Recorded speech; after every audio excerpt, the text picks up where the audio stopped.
السلام عليكم ورحمة الله وبركاته أصحابta qiimaha iyo qadarinta mudan aad baan idin salaamayaa waxaan idin rajeynayaa khayr iyo barako maanta maxaan inoo wadaa mindi bariiska mindiga iyo digaagiisii iyo shignigiisii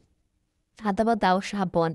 ko waxaan soo qaatay 2 malgacdood saliida waxaan kusoo daray in yaroo huruuda kadib waxaan kusoo daray barbarooniga shiidan intaa kadib waxaan kusoo darayaa filfisha madow oo iyaduna shiidan kadib waxaan kusoo daray kalarka lagu daro bariiska cas in yaroo milixa kadib waxaan kusoo daray in yaroo basbaas xasa intaasaan isku walaaqayaa si fiican markay isku dhex karaan ayaan digaagadii on soo maydhanay on soo yara jeexjeexayo si maaragtay xawaashka yaraabtaas iyo saliida u galaan gudaha uga galaan ayaan soo diyaariyey waa tan digaagadiina maasha allah tabaaraka allah xawaashkii waan si fiican ugu dareeyay saliidii waan isku soo masaajaynayaa muddan soo dhigayaa cabaar taqriiban saacad iyo badh ayuu oolayaa digaagu kasii badan haddaa dhigtidna kasii fiicano si fiican buu isku sii dhexgelaya inta digaagu aan soo dhiganay inoo iskuukeen huurayo waxaan soo qaaday dabka soo saaray maqli saliidii waxba kuma soo darin kadib waxaan kusoo shubayaa xawaashkii oo ka kooban hayl qorfe dhagayare iyo geeda buurbuur ee xawaashka kamsarta weeyaan intii markaan si fiican iguna ay iskugu soo shirmeen oo soo hagaageen ayaa waxaan kusoo daray briidka waxaan soo qaadana briidkii furunka waxaan kusoo shubnay xoogaa yaro saliida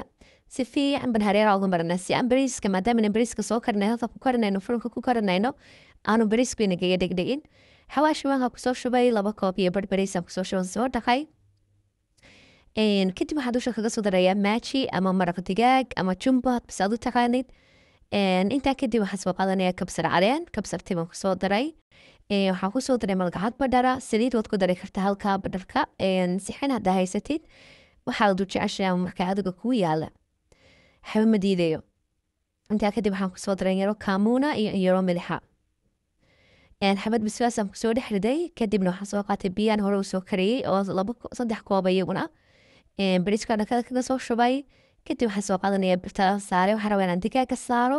si digaagun halkaa ugu bislaado oo dheecaanka digaag ka soo dhacaya uu ku dhaco bariiska maasha allah tabaaraka allah isku huuraan dushana waxaan kaga soo xidhayaa almunian ama waraqadan lagu xidho ee huurisa markaad cuntada aad ku gelinaysid ofinka ayaan kusoo xidhayaa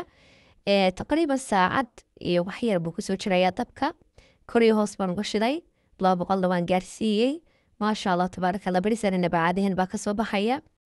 intuu dabka inoogu jiro furunka waxaan diyaarsanaynaa shignigeeni oo ka kooban 3 miro basbaasa 3 miro toona 2 miro tamaandha iyo yaro kabsara liin dhanaan iyo milix wax biyo taabsiin mayno tamaandhada ayaa biyo inoo dhalaysa mana rabno inaan xoog shiidno oo si u noqdo yacni sida sharaabka oo kale lama rabo inaad xoog shiidid galaaska waad shidaysaa khalaadka waad daminay waad yara shiday waad damini lama rabo inuu maaragtay burburo ama casiir oo kale noqdo saad arkaysaan waa kaas maasha allah inaba caadima waxaan rajeynaa soo tijaabisaan waan hubaa inaad ka heli doontaan waxaan idinka codsanayaa fadlan like tahana la dhaafinina fideoyada like badan ma saartaan liked waxay naga caawina fideoguna meel sare gaaro biidni illaahi alwaaxid alaxad aadna waad ugu mahadsantihiin daawash